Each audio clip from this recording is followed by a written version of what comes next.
হরে কৃষ্ণ। প্রেমানন্দ দাস ঠাকুর তার সুন্দর একটি ভজনে উল্লেখ করেছে, এমন হরি নাম করসার এ ভব সাগর হবে বালুচর হাটিয়া হইবি পার।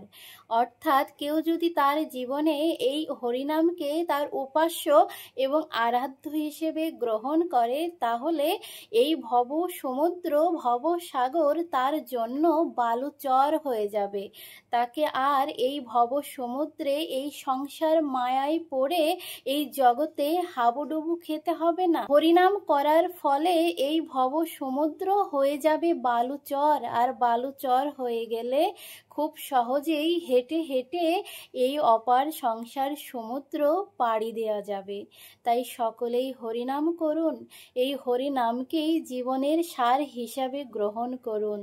তাহলে যেমন এই জগতে শান্তি পাবেন এবং পর জগতে আপনি ভগবানের দিব্য ধাম লাভ করতে পারবেন। হরে কৃষ্ণ, হরি বল।